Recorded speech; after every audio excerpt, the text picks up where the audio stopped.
Well, after the devastating news, there's still a basketball game to play tonight for the Philadelphia 76ers. And we're here to talk about it all live from the PHLY. Oh, man. Sixers podcast here, the pregame show, live from the Xfinity Lounge. It's Derek, Kyle, Devon, Bree. But we're here. We're hanging out, everybody. Presented by Bet365, where winning is everything. They have 3 games left and a tough one tonight on the front end of a back-to-back against the Houston Rockets, where they still need to win this basketball game, depending on how you want things to go, at least for the start of the postseason for your Philadelphia 76ers. So we will get to our pregame picks a little bit later. We will discuss so much more of what's going on, who needs to step up in Joel Embiid's absence.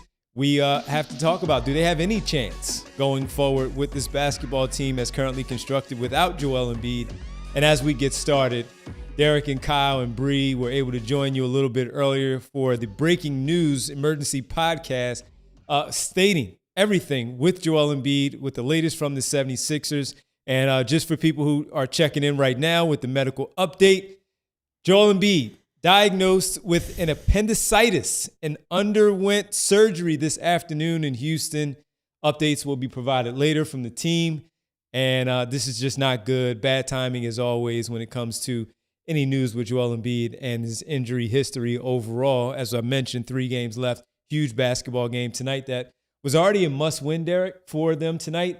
And we'll get to the game a little bit later, but just kind of for the people who did not have a chance to watch the emergency podcast with you and Kyle a little bit earlier. Anytime you get a graphic like this, by the way, things have gone poorly. Yeah. Just the plain color background, white text. That's a bad news update basically always. So just to kind of let people know again, your thoughts initially once you found out about this. I mean, my thoughts are this sucks. It sucks for us. It sucks for you as fans. It sucks for the team that's been working all year towards a common goal. But most of all, it sucks for Joel Embiid, who's most likely going to be out another playoff run and has dwindling opportunities to change a narrative about who he is as a player and a postseason performer. We've always just wished, give me one healthy run. And he kind of had that, the year in the bubble, but Ben Simmons wasn't, and they had no chance. For the most part, every other year has been plagued by something. And usually those somethings are completely random, completely off the wall, completely unpredictable, and just, from his perspective, probably complete BS. Like so many of these, it's weird because we talked about a player who's so injury prone and who's had injuries now where they actually, they limit him on the basketball court. Like he is not the player he previously was. He is not the athlete he previously was because of the accumulation of injuries. But when we get here to April and May, it's almost never those injuries that we're talking about. Mm-hmm. It's half of his face is paralyzed, or he can't see because he's wearing a mask because his teammate's shoulder hit him. Or in this case, he has appendicitis. Like, what are we doing here? I truthfully cannot, so many times when we talk about like players who are injury prone or injuries derail their careers, it's like one catastrophic injury, right? Like it would be like the navicular bone, him never coming back from that or being able to play high level basketball. That's an injury that we are accustomed to derailing a career. Or it could be like accumulation of knee injuries. And a player has to give up in their like late 20s or early 30s because they've just had so many knee injuries. With him, it's like completely random parts of the body failing him at the worst time as ever. An appendicitis, like if an appendix burst, that's not completely, like that happens to normal everyday humans. But there could not be worse timing. Like this is a kind of injury that you should have a really good chance to come back from. It's going to take him out of the most important stretch of games of the year. And it's just, I can't get over how bad his luck is. I can't get over how much this sucks for him and for his teammates and for the whole organization. And, as much as we're going to be like, man, this sucks because like we were looking forward to the run, there's people that it sucks a lot more for. And I will say, I'm sure Kyle's going to talk next. I do want to get your take because I need you. No, I'm happy to listen to Devon because at this point I'm so just defeated by the monotony of this that I'm happy to cede the floor to our guy. We obviously got a chance to talk about it. I need you to tell me it's going to be okay, Devon. I need you to tell me it's going to be okay. You need Devon to lie to you, is what you're saying. Kyle and I tend to be a little bit, I don't want to say pessimistic, but we're definitely a little, we can get a little woe is me at times. Tell me it's going to be okay. I'm here to get all the way negative always. That's my role around here. So when I initially saw it this afternoon, and then speaking to Kyle on the phone briefly, what are we, 12 years in with Joel Embiid at this point? So it was more of and I think you guys said it right earlier when you were laughing, but you weren't laughing at the situation. It was just laughing so you don't cry, or you don't. There's just nothing else to do. No, there's nothing you can do. It's just one of those laughing because it's just it's unbelievable. I can't believe it. So my initial thought was, of course, because not that things were going well, but there were 3 games left. We understood the importance of the 3 games. And let's see what these guys do with these 3 games starting tonight against the Houston Rockets. So that was my first thought of course, this is just the way things go. First, though, before I left the house, as you guys said, I had to do something. I was in the barbershop, just being honest with everybody. I was in the barbershop. I had written up everything. I had things right for YouTube, as we have to put our things into YouTube and all for Bree to do all that. And just before I left the house, I checked one more time to the injury report, and it said out, where it wasn't before Joel Embiid on the injury report. So I said, First it was, he's sick. How is this going to play out tonight as we do our pregame show of what the discourse is going to be around he's out again because he's sick against the Houston Rockets? But then the news dropped, and I'm sitting there saying, oh, man, here we go once again. But I felt bad for him. As you guys pointed out, no matter how you feel about him with the other things, this was not something that he had control of. And that's the really tough part of all these things that happened this season. Again, with his injury history and having to miss time out there on the floor, there's nothing he can do to prevent this. Yeah, no. And that's what sucks. So I think about the fans and how much you have to put up with all of this. I'm honest. Derek, I can't help you and say that things are going to be okay, because I don't think you had one job, Devon. One job. I don't think things are going to be okay. I don't think that the position that they're currently in right now, sitting in the 8th seed, having to rely on other teams, and we'll get to what to watch tonight and even tomorrow once we get to tomorrow. But there's too much now riding on the results of what others have to do, and you certainly can't control what they are doing. And now you have to just rely on what you can control without arguably your best player out there on the floor with Tyrese Maxey, VJ Edgecombe, and Paul George. So I don't have a lot of positives for this one. I wish I did. I wish my one job was being fulfilled the way that it should be for you. But I can't, because I don't look at this, and I can't sit there and lie and say that I think that they're going to be okay and they can go and win a series. Anything can happen in a basketball game and in a basketball series. Anything can happen if they get the 7th to 8th seed and have 2 games to play where they can win 1. But I just don't see where long-term, with the timelines that you both laid out on the emergency podcast, that they are going to be able to hold up long enough for him to come back. And for when he does come back, is he going to be able to get on the floor, absorb physical contact after having surgery, and for them to still be successful? I just don't see it. And that's going to be a problem. And then that thing makes you think of things down the line, like something that I'm sure we'll talk about that Kyle brought up for the offseason with Joel Embiid's future, and so much that we discuss with the front office, the head coach, the coaching staff. It's just bad. It really is. The timing could not be worse. We just talked about how they were 9 games over 500. They were playing some of their best basketball at the right time. Then we said, damn, they just lost these few.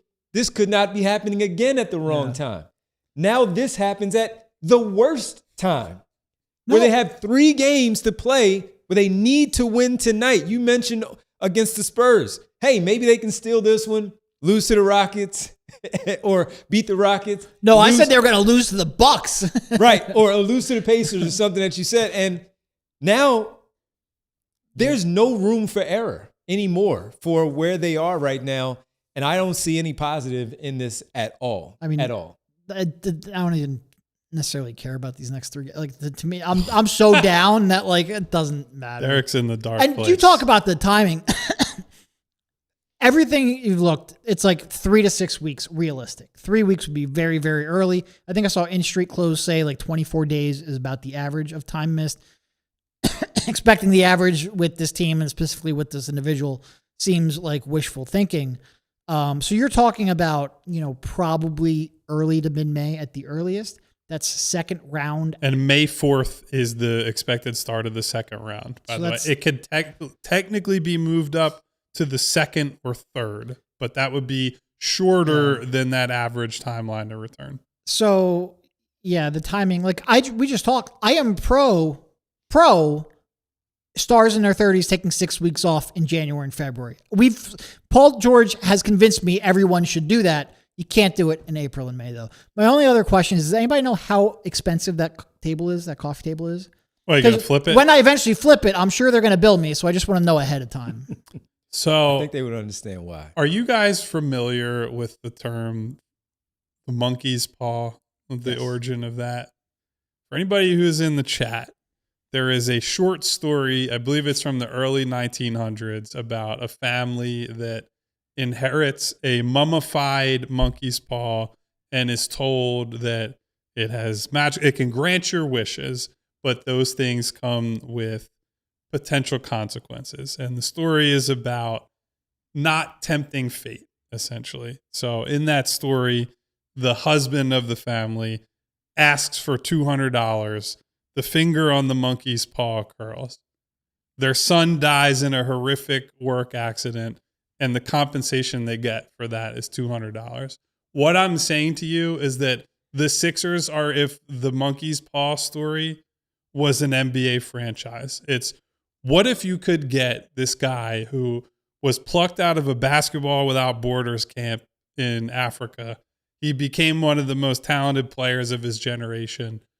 And every single time there was time to play a meaningful game, his body gave out on him. What if they could get the best guard prospect in a half decade to 10 years and their pick swap so they could make the trade to get up and get him? And then he completely forgot how to shoot. What if they could take a guy number 1 overall who had every physical tool, who was number 1 ranked by every single service, and he had a mental breakdown on the court and refused to shoot a you just go through the list of things that happened to the franchise, and certainly that has happened to Joel. Like the Bell's palsy thing 2 years ago into this is the absurdity of it laid out, right? It's one thing when people have criticized Joel for, hey, he's not in good enough shape, and so then he comes back and he hurts something because he's favoring this or doing okay, those are conversations we can have. When a guy has to wear sunglasses for the duration of a playoff series that he's not on the floor for because his eyes won't close and he needs to protect his eyes from Bell's palsy, when his appendix threatens to explode the week before the playoffs start, there is absolutely nothing anybody, most especially Joel, could have done about that. And I'll reiterate what Derek said and what we talked about earlier. I have talked with and to and listened to Joel from afar as well about the meaning that just one healthy, real playoff run would have. Just to prove to himself, this is what it might look like, right? And maybe he isn't good enough. Maybe they get a completely healthy playoff run, everybody's intact, and they still lose, right? There are better teams, deeper teams, better coaches, whatever it might be. But he just has never had that opportunity in a real season, in a real playoff environment, to just see it out, right? And so whatever you think of him as a Sixer, his place in kind of basketball history, you have to look at the accumulation of just complete nonsense that he's gone through and say, I feel bad for this guy. Yeah. Just on a human level, nothing goes right when it's the most important time for things to go right. There's never a convenient time for somebody to get appendicitis, right? That's a very serious thing to be dealt with. But for it to happen to this particular person at this particular time is just it's a summary of his entire career.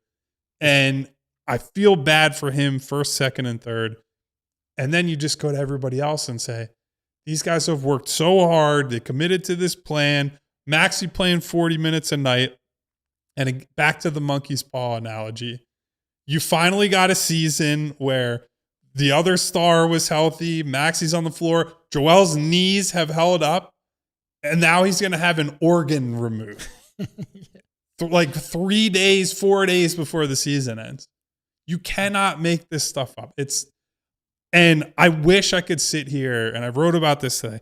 I wish I could sit here and look you in the eye and say, this is their moment where Nick Foles comes out of, the backup quarterback chair and steers the car for 2 months and they win the championship, right? But the difference with a team like the Sixers right now and a team like the 2018 Eagles is they had all the other pieces in place. They were an elite team in other ways, and you can compensate for things through your defense, right? Where it's a completely separate unit with different responsibilities. This guy has a gigantic impact and a gigantic burden on both ends of the floor. Hasn't really lived up to his end of the bargain on defense, but they go with Joel on the floor. They have the equivalent of the number one offense in the NBA. Without Joel, they are like the Orlando Magic, right? Which is to say they're not very good on that end of the floor. And if you think they're doing anything without this guy upright and available against a good team, I think you're dreaming. I wish I could be as optimistic as you are.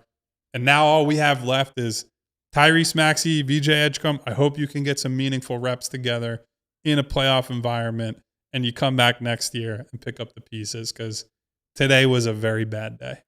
So I'm going to be honest. First of all, that was a heck of an analogy. We're at the monkey's paw. The only reason I recognize monkey's paw is because the Simpsons spoofed it in one of their Treehouse of Horrors.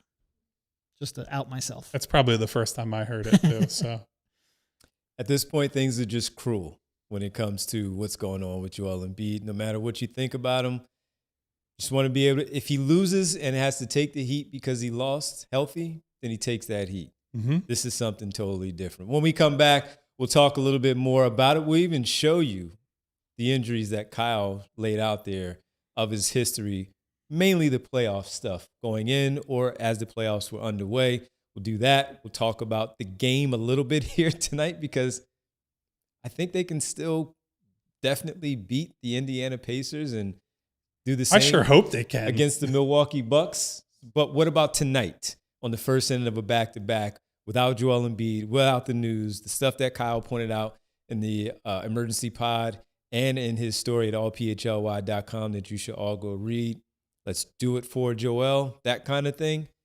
Well, they have that game to be played tonight. And what does it mean for them? Can they do it? We'll discuss all that when we get back. It's the PHLY Sixers pregame show. They still have a game to play. Oh, yeah. We'll talk about it when we get back.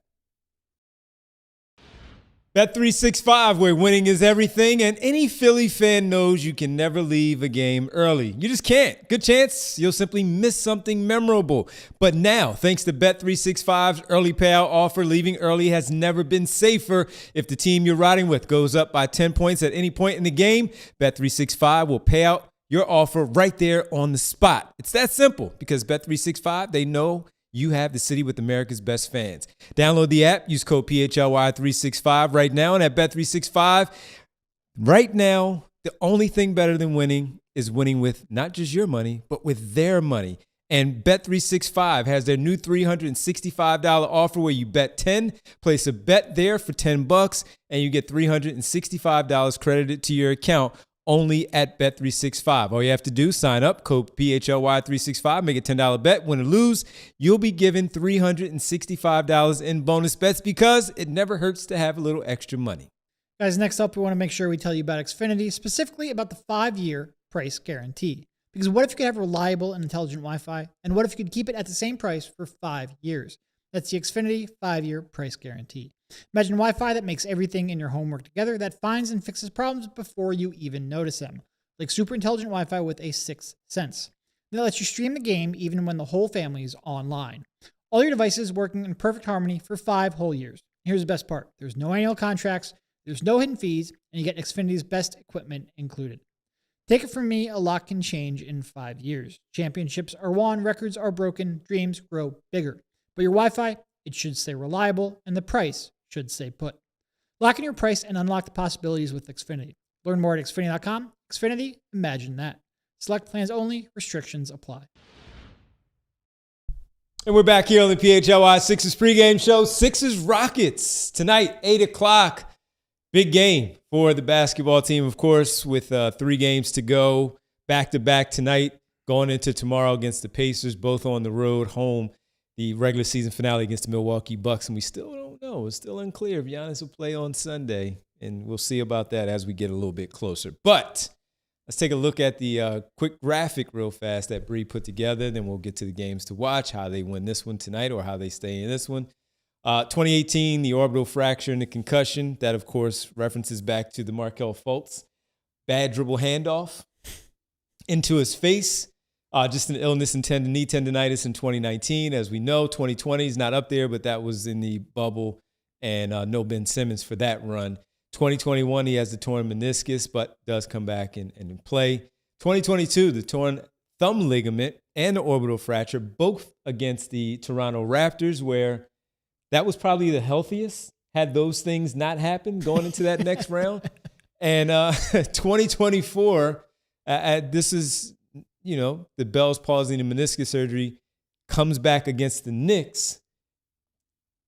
Just plays phenomenal basketball in that condition. Not enough, though. And now, here we are last week of the regular season where he has to have emergency surgery just days before the end of the regular season comes to the conclusion. And they're still fighting for positioning in the Eastern Conference playoff standings. So that's the timeline, the update on all the It also injuries. didn't include he suffered an LCL sprain in 2023 because he didn't finish the Nets series. And he didn't play in game 1 of the Boston series. Now, I think that one was not quite as severe as the other ones, but that only enhances the point that it's always something every single year. Always something. Always something. All right. How did they get this one? How do they keep themselves in this one tonight, Kyle? You mentioned Maxey. I know you wanted to talk about him. We'll get to the Super Chats, but how do they keep themselves in this one tonight? This is not uncharted territory for them. So they've done it before. How do they keep themselves in this game? Tyrese Maxey has to be the guy we saw at the start of the year and not the guy that he has been recently. And he hasn't been bad. Like the Spurs game, he wasn't good, or at least wasn't as effective as he needed to be. But for the most part, he's gotten there by the end of the game. It's been more of a slow start, feel his way through the game, and then eventually hit a team with a haymaker at some point. His inside the arc efficiency has been good. But Derek was having a conversation with people in the Discord about this today. The thing that's concerning is that not just the efficiency is down on his threes, the volume is down. And I think that's something you noticed a lot watching how he approached the Spurs game, where he's turning the corner in a pick and roll and teams are sagging off him and he's not even really looking to shoot, right? This is a guy who, when he's at his best, Tyrese Maxey's pulling up from 28, 30 feet with, I wouldn't say all the time, but certainly with some regularity. And we're not seeing those shots, the aggressive, even like transition 3-point hunting opportunities are being passed up right now.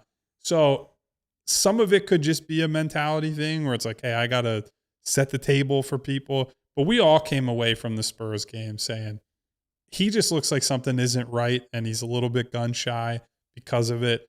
And I think the hope tonight would be, even if he shoots poorly, you want to see that change a little bit. You want to see Maxey really play the aggressor early on. I'm sure they're probably going to throw some doubles, some traps, try to get the ball out of his hands. If that happens, then the job's left to VJ, to Paul George primarily. But when he gets one-on-one opportunities, we need to see the 30-point per game, all-star starter level Tyrese Maxey, because without that, all the rest of this stuff, like we can say things like, oh, Andre Drummond needs to step up, Adem Bona needs to step up, and yada, yada, yada, on down the list.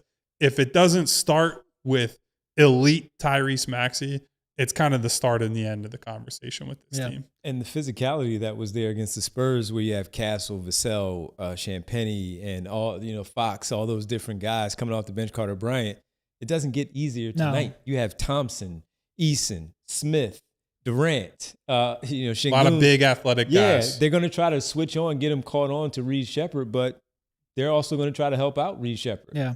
Just a real quick follow-up to Kyle's point about the volume. There have been 2 times, 2 4-game stretches over the last 2 years when Tyrese has attempted fewer than 6 3-point attempts per game over that 4-game stretch. When he was trying to play through the tendon injury last year and when he's been trying to play through the tendon injury this year. And again, that threshold is 6 attempts per game. He's averaging 4.3 over his last 4 games. That's just like Kyle. Yeah, he might be trying to be a table setter and get guys involved, but he's been trying to be a table setter at various points over the last 2 years. Never has his volume been this low. It's hard for me not to draw a through line to it being related to the hand injury. Now, that doesn't necessarily mean that he can't do it. It might mean that maybe he has a little bit less confidence. Maybe now that he is vaulted into this number 1 option role, he has to try to assert himself more. If he has success, maybe that will up the confidence level of that he can do it through this injury. But we need him to be more like early season Tyrese. That's 100% true. And of course, every time we go to a key, all right, VJ, you've got to be aggressive now. Like we need 15, 17 shots out of you tonight. Because quite frankly, when you look up and down the roster of role players, there just aren't, outside of maybe Quentin getting hot and he's playing in his hometown. We'll see how he responds to that. See if he's playing like he's trying to impress someone in the stands, like we made the joke about earlier in the season. This time he might literally be trying to impress someone. Do it for Joe, Quentin. But there just aren't all that many role players who can really elevate their games, especially offensively, when your stars go down. So you need your other stars to pick up that slack. All right, let's look at the starters for tonight for the Sixers and just run through quickly with Tyrese Maxey, VJ Edgecombe, Paul George out there. No Don Barlow. Kelly Oubre again. Adem Bona gets the start over Andre Drummond. So that means Barlow and Drummond with Grimes coming off the bench for Nick Nurse's team. We have some super chats that we want to get to here. And let's see who we have here first. Attila says, let's get weird. Bona, Barlow, and Jabari as centers. Glue Drummond to the bench. Switch everything 1 through 5 on defense to take away the 3. Get out and run on offense. What are the odds Nick Nurse gets weird? Low. Okay. Well, here's the good news. You have a guy who has a reputation for being very creative and willing to try, unconventional tactics. The bad news is we just haven't seen that guy in Philadelphia. Fair. Yeah, I would love to see small ball, and like maybe this isn't the greatest team to try to do it against because their average positional height pretty large. Now they have been starting Reed Shepherd regularly, playing him big minutes, so he's at least somebody that's a potential target, and factor that into the scouting report tonight for Maxey and VJ. But I don't think Nurse is going to change the way he has subbed and rotated this just because Joel's out. If anything, he'll probably just lean into what they're already doing. Our guy Mark Jackson says, at what point do we move on from the insanity of a healthy playoff run and build for the future? Probably at the point where moving on from that said insanity, your words, not mine, wouldn't hurt your future. Like how many first-round picks do you think it's going to take to get off of Joel Embiid's contract? Like, and that's the thing, right? Is like I think they should be at the point where it's like you can't keep doing the same thing over and over again. But I say that with the knowledge that every single other person in the league has eyes, ears, and can see what has happened with Joel over and over again. Who is out there that's going to take him off your hands so you can build for the future without robbing you of your future through picks and other stuff? I don't know that trade or that possibility is there. And there's still part of me that wonders, like, if you trade Joe and you give up, let's say, 3 first-round picks to do so, including the ones that are most valuable, and now all of a sudden you can't make future trades because you have no draft capital, and Tyrese looks around, he goes, I'm playing with a 36-year-old Paul George, second-year VJ Edgecombe. What am I doing here with the prime of my career? I would worry about that. I really would. Mark and Attila, we appreciate the super chats here on the pregame show. Quick, just notes on what's going on tonight around the association that you need to pay attention to. A couple of games outside of the Sixers, starting with the Miami Heat and the Toronto Raptors, the second of their 2-game series in Toronto, where the Raptors won game 1. So right now, currently, the Raptors up by 3 midway through the second quarter. The Pacers and the Nets, it's only important because it's the second night of a back-to-back for the Pacers tomorrow also when they're hosting the Sixers. They are leading the Brooklyn Nets currently in Brooklyn right now in the first quarter. And the Celtics and the Knicks, that's only because if you're able to jump back up into that number 6 one of those two teams. And could also be because the candidate. Celtics are playing some of these other teams in the mix the Sixers are in this weekend. I believe they finish against the Orlando Magic on Sunday, so that'll play a factor depending on if this is settled or not. So all games to keep an eye on while the Sixers are underway. Lighter schedule tonight in the association, so this is what you have, of course, for your viewing pleasure for the basketball teams around the NBA. So that's everything for the pregame show. Everybody, we'll be back 10 minutes after the game goes final. No picks? Let's get to the pregame picks. Thank you. You're Pregame welcome. Picks. I try to get those in. Pregame picks presented by Bet365, where winning is everything. I have not been winning, so I'm trying to win tonight. Oh, boy, it's going to be like, okay. All right, that's still respectable. Yes. Plus 280, 290 is Yeah, that? still there. Don Barlow, 5+ boards for Bree. That's a plus 205 for Bree. For the Sixers now back up big, not starting. I went with that plus 280 that Kyle was talking about. VJ Edgecombe over 25.5 points, assists, and the rebounds. Goes to what Derek said. We just simply need a better VJ Edgecombe game, and let's see if we get that one. Along with Amen Thompson over assists and rebounds, 13.5. He's very active, not just the points, but those other categories there, assists and rebounds. So if you want to combine those as a same game parlay at Bet365, you can do so and get a 30% profit boost right now at Bet365 when you do that for your parlay. If you want to add something, change a few things, you can do that. Make sure when you sign up, new customers use the code PHLY365, deposit $10, place a bet for $10, place a bet for $10, and you get $365 in bonus bets, win or lose. That's only at Bet365. Gambling problem, call 1-800-GAMBLER. Must be 21 plus, physically located in Pennsylvania. If you or someone you know has a gambling problem, call 1-800-GAMBLER. In-app only as well. All right, 10 minutes after the game goes final, we'll be back with you discussing something with this game and this team on the front end of a back-to-back. And we are not looking over our shoulders anymore. When is Joel Embiid coming back for this stretch of the final 3 games of the trip of the regular season? So get well soon, Joel, from all of us. This is it. And get well soon to Joel. But this is your team. What are their chances tonight? We'll talk about the result afterwards right here on the PHLY Sixers post-game show. For Bree, Kyle, Devon, that's Derek. We'll talk to you after the game. We all silly like the mayor.